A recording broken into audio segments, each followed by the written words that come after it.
Hospital Corpsman David C. Hooper, and I have been in the Navy since 1961.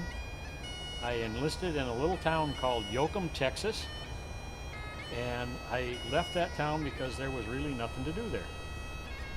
I spent a total of 8 years with the service, and with that I have been stationed at the Guam Naval Hospital, the San Diego Naval Hospital, Vietnam, and Camp Pendleton, and basically those are the ones that I've been in.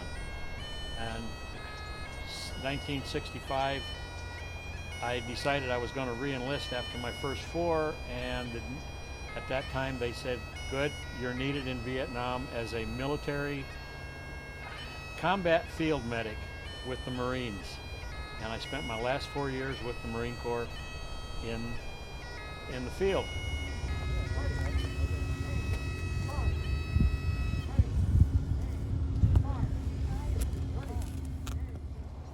Life-changing experiences. I would say my biggest one was when I had to go collect a body from a drinking well that was mined.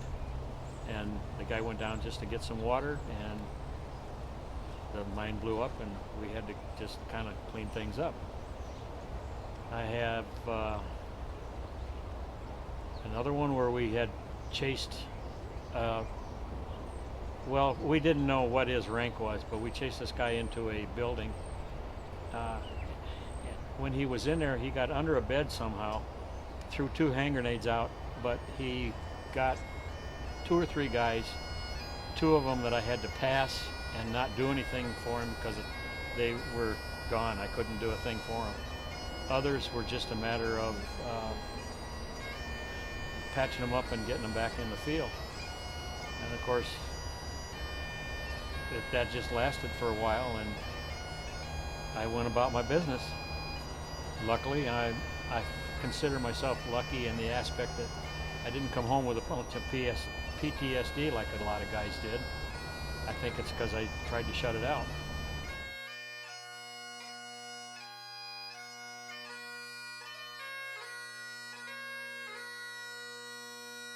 I got wounded in Vietnam, and it was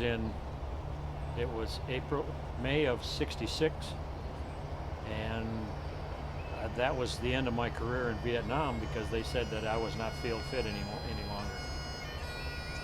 So I came back to the States and finished out my tour in Camp Pendleton. What kind of an injury did you have while you were out there? My injury consisted of I caught a mine blast in the back of my head. No shrapnel involved, but it did take out one eye. It did some brain damage, but everything went well, and they took care of the surgery needed and was taken care of.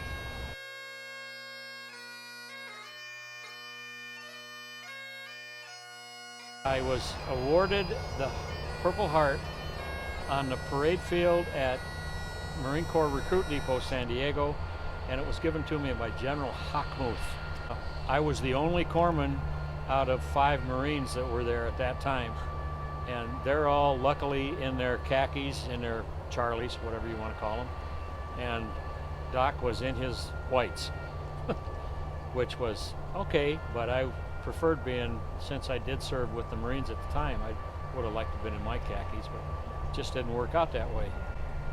But the Purple Heart is one of those awards that you get for wounded in action because you were doing your job during a war, and it's just one of those things. It's about the third or fourth highest in the rank. Funny story on that was when I got sent back to the States, I was on the critical list, but I got back to the States and I was allowed to go out on liberty that night.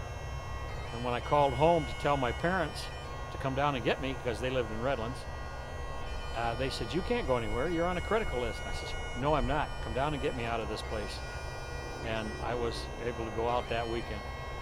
I blacked out. I lost my glasses. They were blown off my face, luckily away from me, so they didn't get any. Yeah. I didn't catch any glass in the eyes. But I remember waking up, and my head was in the lap of my senior corpsman, And I told him I had to get up and go take care of the other guys, and he said, no, you're not going anywhere, you're staying right here. And the next thing I know, I was on a chopper and they were flying me out. From a military family. My dad was a captain, one of the last horse soldiers in World War II of Fort Riley, Kansas.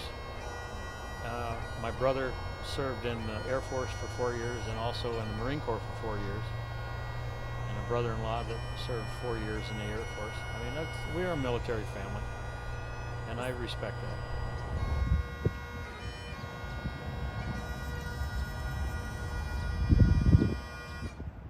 I came out here, well, number one, my father is buried out here.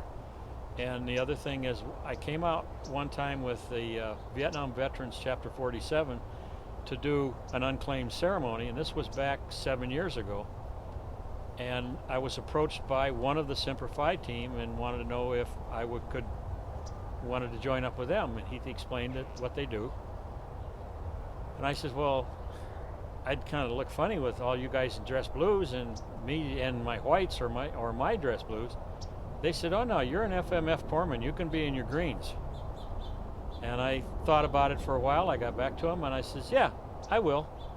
And I've been with them for 7 years, and I spend 5 days out of the month out here with the teams. And I feel that it's a privilege, it's an honor, and we are doing what these people need, and we give them their last respects, and we give them full military honors. And that's what we're here to do. We're not going to let anybody behind. The unclaimed ceremonies, that started a long time ago with the Cemetery Support Committee, and they were doing it with just an Air Force group. And we watched them do that, and we asked the Air Force, can we assist you in maybe making it a little longer and doing a flag fold instead of just passing a flag off to somebody. Now, Rosemary Murray, who was with this unclaimed, 90-some years old, she was out here every month like clockwork. She could break a leg and the next month she was out here. She was a wonderful woman. To find these guys that are possibly homeless, their families live out of state and they can't get here for a military service, they just don't have friends that can be here, they're brought out here and just buried. Well, that's not right. So once a month we are given a list of those buried the previous month here, but they had no honors, no family, no friends, and we're here to make sure that they give them the full honors. And there we've had as many as 40 on a list and as few as 6, but we're going to give them the honors that they deserve and the respect that they deserve.